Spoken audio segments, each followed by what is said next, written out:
Saat notifikasi SMS banking masuk di akhir bulan, ada jeda singkat di mana dada terasa sedikit lega karena saldo tampak aman. Sepersekian detik itu seperti hadiah kecil setelah 30 hari kerja tanpa henti, membuat kamu merasa semua lelah masih ada hasilnya. Tapi di belakang rasa lega itu, kamu juga tahu, itu cuma tenang sebelum badai.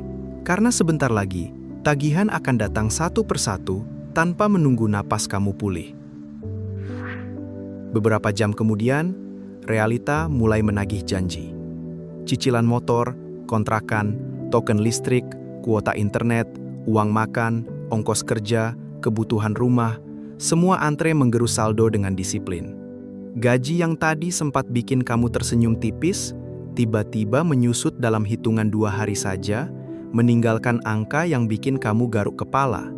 Di titik ini, banyak orang mulai merasa kerja sebulan penuh seperti cuma numpang lewat di rekening, tanpa benar-benar mampir jadi rasa aman. Kelelahan yang muncul bukan cuma soal fisik yang capek berangkat pagi pulang malam, tapi beban emosional saat melihat angka di rekening tidak berbanding lurus dengan lelah di badan. Kamu merasa sudah patuh pada semua aturan, datang tepat waktu, nurut sama atasan, lembur kalau diminta, menahan emosi saat diperlakukan tidak adil. Tapi tetap saja, di akhir bulan, hitungan sederhana menunjukkan kamu harus memilih mana yang dibayar dulu, mana yang ditunda sambil berharap harga kebutuhan tidak naik lagi diam-diam. Dari sini wajar kalau muncul perasaan bahwa hidup ini tidak adil. Kamu mulai bertanya dalam hati, kenapa sudah kerja sekeras ini? Hasilnya tetap segini saja. Kamu membandingkan diri dengan orang lain yang kelihatannya lebih santai tapi hidupnya lebih lapang, lalu muncul kalimat, mungkin dunia memang tidak berpihak pada orang seperti aku. Pelan-pelan, pikiran seperti itu terdengar masuk akal. Apalagi kalau dari dulu lingkungan sekitar juga sering mengeluh hal yang sama. Tanpa disadari, untuk bertahan dari tekanan itu, banyak orang mulai membangun mentalitas korban. Bukan karena mereka lemah, tapi karena mereka lelah terus merasa disalahkan oleh keadaan yang tidak bisa dikendalikan. Mentalitas ini seperti selimut tipis, menutupi rasa sakit dengan kalimat, "Ya sudah, mungkin memang begini nasibnya," yang terdengar menenangkan di permukaan, tapi diam-diam memutuskan harapan untuk berubah. Masalahnya, selimut itu pelan-pelan berubah jadi penjara. Ketika kamu mulai yakin bahwa keadaan keuanganmu adalah takdir yang tidak bisa disentuh usaha, otak berhenti mencari jalan keluar. Kamu tidak lagi tertarik belajar cara baru, tidak tertarik mencoba peluang sampingan, tidak lagi berani ambil langkah berbeda karena merasa apapun yang dilakukan akan berujung sama. Padahal seringkali, yang membuat income mandek bukan hanya kecilnya gaji, tapi cara kita merespons keterbatasan itu sendiri. Dua orang bisa punya gaji yang sama, beban keluarga mirip, dan tekanan hidup yang tidak jauh berbeda. Namun, cara mereka memandang situasi membuat jalurnya berpisah jauh. Satu orang memilih sibuk mengeluh dan mengumpulkan pembenaran bahwa hidupnya sudah habis diatur sistem, sementara yang lain pelan-pelan mencari celah, menambah skill, atau memulai langkah kecil walau tidak sempurna. Video ini hadir sebagai cermin untuk mengajak kamu mengecek apakah tanpa sadar kamu sedang memelihara pola pikir yang justru memblokir pintu rezekimu sendiri, dan apakah kamu siap pelan-pelan merebut lagi kendali atas hidup finansialmu. Kalimatnya biasanya terdengar ringan, tapi efeknya berat. Percuma, sekarang ekonomi lagi susah, pemerintah begini, perusahaan pelit, mana bisa naik kalau nggak punya orang dalam. Di kepala, itu terasa seperti penjelasan yang masuk akal, karena memang ada banyak hal di luar kendali. Tapi ketika kalimat itu jadi kebiasaan harian, tanpa sadar kamu sedang menyerahkan setir hidup finansialmu ke tangan faktor luar, lalu berharap nasib berubah sendiri. Coba perhatikan obrolan makan siang, tongkrongan, atau grup WhatsApp kantor. Topiknya sering muter di keluhan yang itu-itu lagi. Gaji kecil, aturan makin ketat, target makin gila, atasan tidak manusiawi, harga naik terus. Keluhan itu bikin lega sesaat karena ada validasi bersama, oh ternyata bukan gua aja yang susah. Namun kalau setiap hari energinya habis untuk membuktikan bahwa kita korban sistem, Biasanya yang mati pelan-pelan adalah tenaga untuk mencari jalan lain. Ini penting, faktor eksternal itu nyata, dan mengakui kenyataan bukan hal memalukan. Sistem bisa tidak adil, peluang bisa timpang, dan banyak orang memang memulai dari kondisi yang berat. Tapi masalah muncul saat fokusnya 100% ke hal yang tidak bisa dikendalikan, karena pada detik itu, bagian yang bisa dikendalikan jadi nol. Kamu mungkin tidak bisa mengubah kebijakan kantor minggu ini, tapi kamu bisa mengubah cara kamu mempersiapkan diri agar tidak selamanya tergantung pada kebijakan itu. Realita pahitnya, sistem ekonomi tidak dibangun untuk memanjakan kenyamanan individu. Dunia kerja juga jarang memberi hadiah hanya karena kamu bertahan, ia memberi imbalan karena nilai yang bisa dipertukarkan.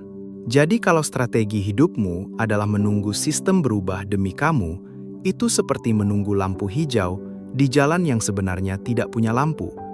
Menunggu boleh, tapi kalau hanya menunggu, tahun lewat, umur naik, sementara skill, jaringan, dan posisi tawar tetap segitu.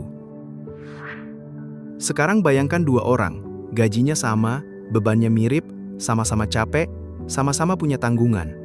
Yang satu menghabiskan malamnya untuk memperpanjang daftar alasan kenapa hidup mustahil naik, bosnya pelit, rekan kerja menjilat, negara tidak adil, dan itu semua mungkin benar. Yang satu lagi tetap mengakui kerasnya situasi, tapi dia tanya pertanyaan yang berbeda. Celah apa yang masih bisa gua ambil, walau kecil, lalu mulai gerak, belajar, cari side job, atau membangun portofolio pelan-pelan. Anggap saja hidup seperti hujan. Kamu bisa marah, memaki langit, mengutuk cuaca, tapi hujan tidak peduli. Yang bisa kamu kontrol adalah apakah kamu mau bawa payung, pakai jas hujan, atau cari tempat berteduh sampai reda. Menyalahkan langit mungkin terasa benar, tapi tidak mengubah kamu jadi kering. Mengambil langkah kecil mungkin tidak membuat hujan berhenti, tapi membuat kamu tetap bisa berjalan. Disinilah tanda mentalitas korban bekerja halus, kunci nasib dititipkan ke saku orang lain, bos, pemerintah, ekonomi, aturan kantor, bahkan orang dalam yang tidak pernah kamu kenal. Selama kunci itu tidak kamu pegang sendiri, income akan sulit naik, karena hidupmu bergantung pada belas kasihan hal yang memang tidak punya kewajiban untuk peduli. Kalau mau mulai keluar, bukan berarti menutup mata dari ketidakadilan, tapi menggeser fokus dari siapa yang salah ke langkah apa yang bisa gua ambil. Kalimat itu sering terdengar dalam percakapan santai. Ya, namanya juga orang kecil, atau aku mah apa atuh cuma lulusan SMA, diucapkan dengan nada yang seolah ringan, tapi sebenarnya itu adalah batu bata yang sedang ditumpuk untuk membangun tembok di sekitar potensi diri. Ketika kalimat seperti itu jadi kebiasaan, pelan-pelan kamu membuat diri sendiri percaya bahwa ada batas yang tidak boleh dilewati, dan batas itu ditentukan oleh tempat lahir, tingkat pendidikan, atau keadaan awal. Banyak orang yang tumbuh melihat orang tua hidup pas-pasan, bekerja sampai habis tenaga, tapi tetap tidak pernah cukup, membuat mereka mewarisi ketakutan yang dalam. Takut kalau mereka juga akan berakhir sama, takut kalau usaha apapun hanya akan buang-buang tenaga, takut kalau akhir cerita sudah ditulis sejak awal. Trauma finansial ini pelan-pelan menjadi cerita yang mereka percaya tentang diri mereka sendiri, sehingga saat ada peluang baru, respons pertama adalah mundur, bukan maju. Narasi bawah sadar yang berkembang seringkali berbunyi, kesuksesan finansial itu hak milik mereka yang lahir ke keluarga kaya atau punya koneksi. Dan dari situ lahir keyakinan yang nyaman untuk tidak mencoba. Kalau orang kaya memang sudah dijamin kaya sejak lahir, kenapa aku harus capek-capek? Kalau ujungnya tetap sama, kenapa menyusahkan diri? Pikiran itu terasa masuk akal sebagai pelindung diri dari kekecewaan, tapi sebenarnya itu adalah cara otak menyerah sebelum pertandingan dimulai. Memang benar, latar belakang menentukan garis start seseorang dalam lomba kehidupan. Anak yang lahir di keluarga dengan uang punya keuntungan awal yang jelas, tapi mentalitas korban tidak hanya mengatakan garis start berbeda, ia mengatakan garis start adalah garis finish, dan semua yang lahir di garis yang salah tidak perlu berlari. Padahal di dunia nyata, banyak orang yang mulai jauh dari garis kemenangan justru mencapainya karena mereka tidak menunggu garis start untuk bergerak. Fenomena nyata di Indonesia menunjukkan kemiskinan yang berlanjut sering bukan hanya karena ketiadaan uang, tapi karena ketiadaan mentalitas untuk mencoba hal yang berbeda. Ada pedagang kaki lima yang berhasil mengubah nasib keluarganya bukan karena punya modal besar, tapi karena dia menolak menerima definisi bahwa jualan kaki lima adalah pekerjaan yang membuat hidup mandek selamanya. Ada pekerja kasar yang memastikan anak-anaknya sekolah tinggi bukan karena dia kaya, tapi karena dia memutuskan latar belakang bukan vonis. Latar belakang, ijazah, keadaan awal, semua itu adalah data historis tentang di mana kamu memulai, bukan prediksi yang pasti tentang di mana kamu akan berakhir. Tapi mentalitas korban mengubah data menjadi takdir, membuat keadaan masa lalu jadi rantai yang mengikat masa depan. Padahal setiap hari, orang-orang mendapatkan gelar baru, skill baru, jaringan baru, hanya karena mereka memutuskan untuk bergerak terlepas dari di mana mereka dimulai. Untuk keluar dari trap pemikiran ini, langkah pertama adalah berani membedakan antara realita dan cerita yang kita ciptakan tentang realita itu. Ya, keadaan ekonomi orang tuaku berat, tapi itu bukan cerita tentang apakah aku bisa atau tidak. Ya, pendidikanku terbatas, tapi itu bukan daftar lengkap kemampuanku. Ya, orang kaya memang punya keuntungan, tapi itu tidak berarti orang yang tidak kaya tidak bisa berkembang. Perbedaannya hanya ada di satu tempat. Mereka yang memisahkan fakta dari cerita itu bisa melihat peluang, sedangkan mereka yang mencampur duanya hanya melihat halangan. Di suatu tempat dalam hati, ada pengharapan yang diam-diam, bahwa suatu hari akan ada keajaiban yang datang tanpa diminta. Bonus besar tiba-tiba dari kantor, warisan dari keluarga jauh yang sudah lama tidak diingat, bantuan pemerintah yang tiba-tiba cair, atau mungkin pasangan kaya raya yang dengan tiba-tiba mengubah semua lalu lintas uang dalam hidup. Pengharapan itu terasa masuk akal ketika bosan dengan hasil kerja keras sendiri, sehingga otak membuat cerita yang menenangkan, mungkin tidak perlu repot, tinggal tunggu saja. Dari pengharapan itu, tumbuh perilaku finansial yang pasif. Bekerja di tempat yang sama selama bertahun-tahun, tanpa pernah berani meminta kenaikan gaji, atau setidaknya klarifikasi mengapa tidak naik. Tidak ada usaha menambah skill yang punya nilai jual lebih. Cukup melakukan pekerjaan yang diperintahkan setiap hari, sambil menunggu kebaikan hati atasan atau sistem untuk bergerak. Hidup seperti sedang menjalankan pekerjaan rumah yang tidak ada deadline, sehingga tidak ada urgensi, tidak ada api, hanya rutinitas yang pelan-pelan mematikan rasa ingin tahu. Ketika mentalitas menunggu ini mendarah daging, seringkali muncul carian jalan pintas. Orang mulai tertarik pada solusi instan, mungkin main saham dengan berani tanpa belajar, ikut arisan yang risikonya tinggi, atau paling sering, jatuh ke dalam jaring-jaring pinjaman online. Pinjol dilihat sebagai solusi. Uangnya cepat, tapi sebenarnya itu adalah cara menambah masalah sambil membuat pura-pura masalah lama sudah selesai. Utang bukanlah solusi, itu adalah penundaan dengan harga bunga yang mahal. Di sini penting untuk mengerti mekanisme uang di dunia nyata. Uang tidak datang dari belas kasihan atau karena kamu layak mendapatkannya. Uang adalah pertukaran nilai. Saya memberikan sesuatu yang kamu butuhkan atau kamu inginkan, kamu memberi uang sebagai imbal balik. Semakin besar nilai yang bisa kamu tawarkan, semakin besar uang yang bersedia orang keluarkan untuk itu.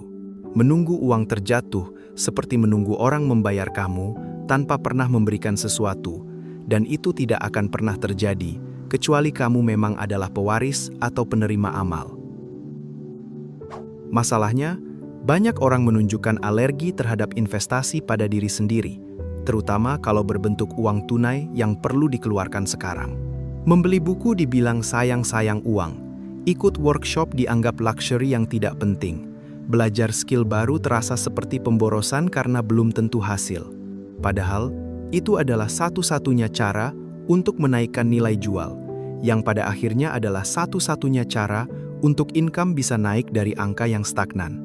Ironinya, Ponsel yang dicicil mahal untuk gengsi tidak ada masalah, tapi investasi pada otak dianggap mahal.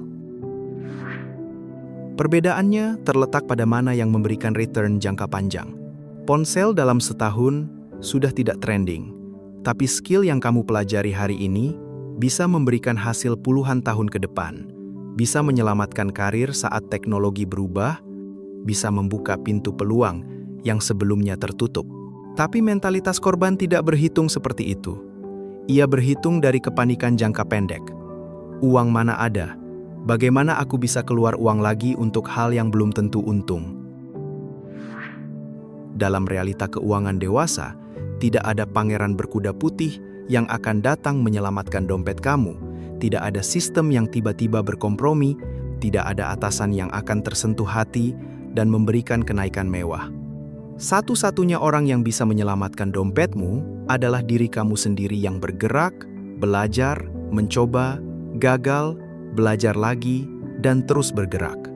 Mungkin terdengar berat, tapi dibanding menunggu keajaiban yang tidak datang-datang, gerak perlahan adalah satu-satunya yang terbukti bekerja.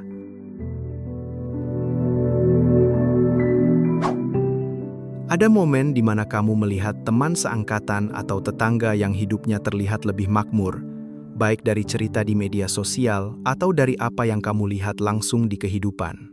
Mobil baru, rumah lebih bagus, liburan ke luar negeri, anak sekolah di tempat mahal, dan dalam sekejap ada rasa yang tidak enak di dada. Rasa itu bisa berubah jadi iri, bisa berubah jadi sinis, atau bisa berubah jadi kebencian yang halus tapi dalam. Semua tergantung berapa lama kamu membiarkan perasaan itu menguasai pikiran. Respons otomatis seringkali muncul sebagai benteng pertahanan ego. Pasti hasil nipu, pasti pesugihan, pasti suami kaya, dia kan privilege dari awal, atau ada yang tidak beres di sana pasti. Setiap kalimat itu terdengar masuk akal, karena memang ada orang yang cara cepat kaya adalah cara yang tidak jujur, atau memang beruntung keturunan.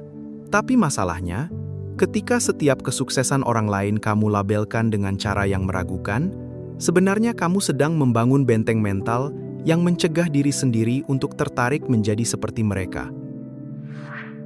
Psikologi ini penting dipahami. Otak tidak akan membiarkan kamu menjadi sesuatu yang kamu benci atau ragukan. Kalau kamu terus-terusan bercerita bahwa orang kaya itu penipu atau memiliki karakter yang jelek, otak kamu akan menolak untuk menjadi kaya, karena menjadi kaya sama dengan menjadi hal yang kamu benci itu. Ini bukan soal logika, ini soal identitas. Kalau kamu mendefinisikan diri sebagai orang yang jujur dan berintegritas, sementara kamu percaya orang kaya tidak demikian, maka hidupmu akan tetap miskin, karena itu cara untuk tetap konsisten dengan identitas yang kamu pegang. Kebencian bawah sadar terhadap uang atau orang kaya adalah blokade mental yang sangat dalam dan sering tidak disadari. Ketika kamu mengatakan, uang itu akar segala kejahatan, atau orang kaya semua sombong, atau kaya dari cara yang tidak bersih, tanpa sadar, kamu sedang berdoa agar diri sendiri tetap miskin. Karena miskin adalah cara untuk tidak menjadi sesuatu yang buruk itu.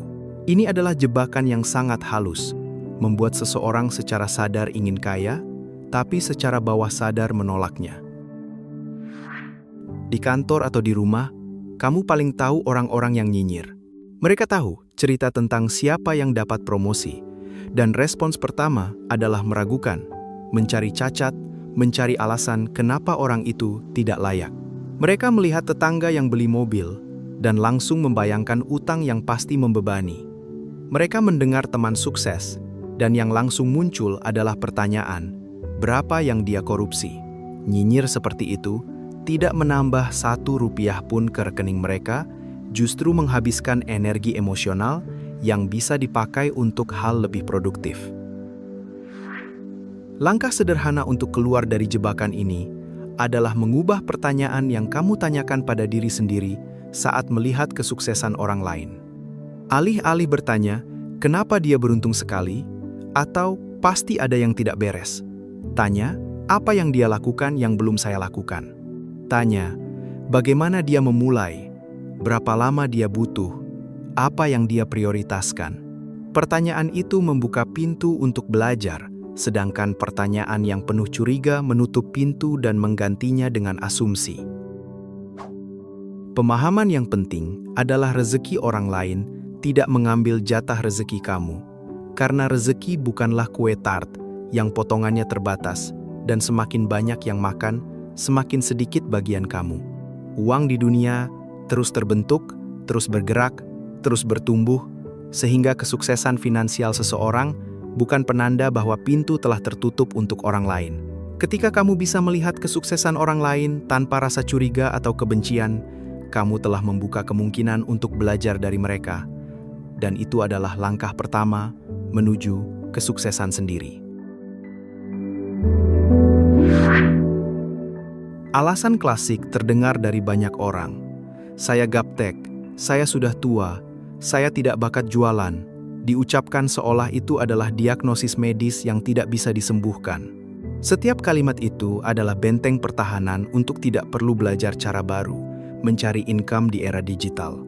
Karena kalau memang gaptek atau sudah tua atau tidak bakat, maka tidak ada tanggung jawab untuk bergerak atau mencoba. Alasan itu terasa nyaman, karena melepaskan beban menjadi bertanggung jawab, sekaligus memberikan justifikasi untuk tetap diam. Ada ironi yang menyakitkan di sini. Orang-orang merasa nyaman dalam kesulitan finansial karena mereka sudah terbiasa dengan keluhan itu. Lebih mudah untuk pusing memikirkan bagaimana menutup lubang keuangan bulan ini, daripada pusing mempelajari skill yang sulit dan baru, karena pusing yang pertama sudah dikenal, sudah punya ritual, sudah tahu akan berakhir dengan menyelamatkan diri ke depan bulan berikutnya. Pusing yang kedua, tentang belajar hal baru, itu pusing yang tidak dikenal, yang mungkin membuat malu, yang mungkin sia-sia, sehingga banyak orang lebih memilih pusing yang sudah familiar. Realita perubahan zaman itu kejam dan tidak menunggu siapapun. Cara mencari uang 10 tahun lalu mungkin sudah tidak relevan hari ini, dan cara hari ini mungkin akan usang 5 tahun ke depan. Orang yang merasa diri sebagai korban perubahan akan menyalahkan zaman. Zaman sekarang mana ada yang mudah. Teknologi membuat orang kecil semakin susah. Dunia sudah tidak ada tempat untuk orang seperti saya. Padahal saat bersamaan ada orang yang tidak menyalahkan zaman.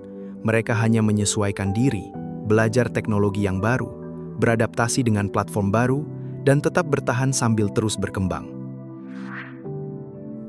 Kelelahan yang sering dikomplain bukanlah semata-mata kelelahan fisik dari kerja 8 jam di kantor. Itu adalah kelelahan mental dari melakukan hal yang sama berulang-ulang, hari setelah hari, bulan setelah bulan, tahun setelah tahun, tanpa ada perubahan signifikan dalam hasil atau prospek. Jenis kelelahan ini terasa lebih berat karena tidak ada yang berubah, tidak ada progres yang terlihat, hanya rutinitas yang terus-menerus membuat orang bertanya, apakah hidup saya hanya segini saja sampai pensiun? Kelelahan itu akan terus ada selama tidak ada upaya untuk menciptakan perubahan. Ambil contoh nyata dari pergeseran ekonomi Indonesia. Dulu ada ojek pangkalan, orang-orang narik penumpang di satu tempat tetap. Kemudian datang ojek online, sistem yang sama sekali berbeda. Orang-orang yang merasa diri sebagai korban keadaan akan menganggap ojek online sebagai musuh, mencekil pekerjaan mereka, membuat mereka tidak punya tempat lagi. Tapi yang memilih untuk belajar menggunakan aplikasi, yang mau beradaptasi, malah menjadi mitra ojek online dan pemasukan mereka bertambah. Begitu juga dengan toko kelontong yang bisa bangkrut karena marketplace, atau yang malah membuka toko online sendiri dan jualan mereka bertambah. Ketidaknyamanan belajar hal baru itu sifatnya sementara. Biasanya bertahan beberapa minggu atau bulan sampai keahlian baru itu menjadi kebiasaan.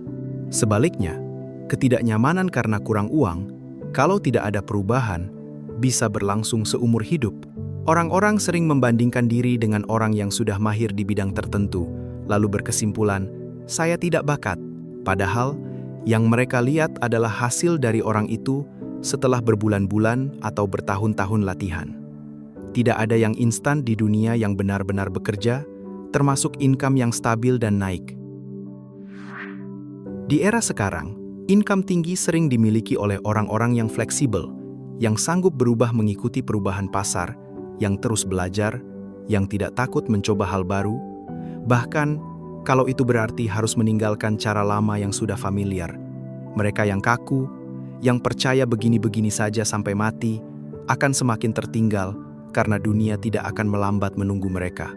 Mentalitas korban seringkali menyamar sebagai kearifan. Saya sudah tahu jalan hidup saya, percuma ganti-ganti jalan. Padahal itu adalah penyerahan diri kepada stagnasi. Untuk keluar dari zona nyaman semu ini, langkah pertama adalah mengakui bahwa tidak ada yang nyaman sebenarnya, hanya ada yang terbiasa. Kelima tanda itu mungkin terasa berat untuk diakui, terutama kalau kamu menemukan diri sendiri di dalamnya, atau bahkan menemukan semua kelima sekaligus. Tapi mengakui itu adalah langkah pertama yang menyakitkan namun menyembuhkan, karena tidak ada yang bisa berubah sebelum kamu benar-benar melihat apa yang perlu diubah. Sebelum ini, kamu mungkin merasa bahwa hidup finansialmu adalah takdir yang sudah ditetapkan. Sekarang kamu mulai mengerti bahwa takdir itu sebagian besar adalah cerita yang kamu pilih untuk percaya. Sangat penting untuk memaafkan diri sendiri atas pola pikir lama, karena wajar kalau kamu merasa jadi korban. Situasi ekonomi Indonesia memang menantang, ketidakpastian hidup memang ada, dan beban finansial untuk orang yang gaji pas-pasan memang tidak mudah. Pola pikir korban itu bukan tanda kamu lemah atau bodoh. Itu adalah respons yang natural terhadap tekanan yang real. Tapi mengenali itu bukan berarti kamu harus tetap di sana. Mengenali justru memberi kamu pilihan untuk bergerak ke tempat lain. Untuk membantu pergerakan itu, ada satu konsep yang berkebalikan dengan mentalitas korban, yaitu mentalitas kreator. Kalau mentalitas korban adalah sikap menyerahkan kendali hidup kepada faktor luar dan berharap orang lain atau keberuntungan menyelamatkan, mentalitas kreator adalah mengambil tanggung jawab penuh atas respons kamu terhadap apapun yang terjadi. Bukan berarti kamu mengontrol semua yang terjadi, tapi kamu mengontrol sepenuhnya bagaimana kamu merespons itu, apa yang kamu pilih untuk lakukan, dan arah mana yang kamu tentukan untuk masa depan. Langkah pertama tidak harus besar-besar atau sempurna. Mulai dari hal kecil yang manusiawi, coba berhenti mengeluh selama 1 minggu dan lihat bagaimana rasanya, energi apa yang terbebaskan. Atau mulai menyisihkan uang sekecil apapun untuk belajar hal baru. Bahkan hanya 50.000 per bulan untuk beli buku atau kursus online. Atau mulai berani bertanya kepada orang sukses, bukan dengan pertanyaan curiga, tapi dengan pertanyaan yang tulus ingin tahu, bagaimana caranya. Setiap langkah kecil itu adalah sinyal kepada otak kamu, bahwa kamu sedang mengambil kendali kembali. Income cerdas bukan tentang menjadi miliarder dalam semalam, atau punya investasi yang menghasilkan puluhan juta setiap bulan. Income cerdas adalah tentang memiliki kendali atas uang kamu, bukan uang yang memiliki kendali atas hidup kamu. Itu tentang punya ketenangan pikiran, karena kamu tahu arah hidup finansialmu, dan progres nyata walau sedikit demi sedikit sedang terjadi. Itu tentang tidak perlu khawatir saat ada yang tidak terduga di akhir bulan, karena kamu punya buffer. Dan itu tentang tahu bahwa masa depan bukan sesuatu yang ditunggu, tapi sesuatu yang dibangun. Ada satu ayat yang sering terdengar tapi jarang dipahami dengan dalam. Tuhan tidak akan mengubah nasib suatu kaum sampai kaum itu mengubah apa yang ada dalam diri mereka. Ini bukan tentang keberuntungan atau belas kasihan. Ini tentang hukum alam, tentang sebab akibat yang pasti, tentang aksi dan reaksi yang seimbang. Sistem diri kamu, cara kamu berpikir tentang uang, tentang usaha, tentang kemampuan, semua itu adalah fondasi dari mana hasil finansial akan dibangun. Ubah fondasi itu, maka hasil akan bergeser, lambat tapi pasti.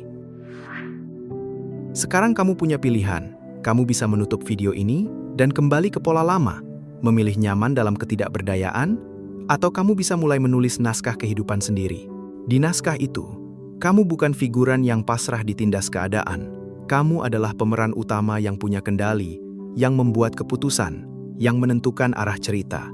Tidak semua hal dalam naskah itu akan berjalan sesuai rencana, ada badai, ada hambatan, ada kegagalan, tapi karena itu adalah naskah milikmu, kamu juga yang menulis bagaimana kamu bangkit dari setiap jatuh. Mulai dari sekarang, Dari hari ini, dari keputusan kecil yang akan kamu buat. Selamat menulis naskah kehidupan finansialmu sendiri. Jika konten ini beresonansi dengan kamu, jangan biarkan momen ini berlalu begitu saja.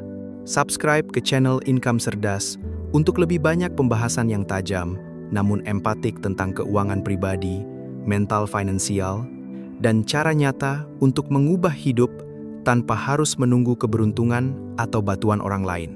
Setiap video dirancang bukan untuk menghakimi, tapi untuk menjadi cermin dan kompas, membantu kamu melihat lebih jelas kemana kamu ingin pergi dan langkah apa yang bisa kamu ambil hari ini.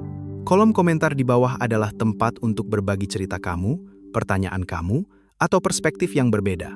Karena Income Cerdas bukan tentang satu orang bercerita, tapi tentang komunitas yang saling belajar. Terima kasih sudah menonton sampai akhir, dan sampai jumpa di video berikutnya.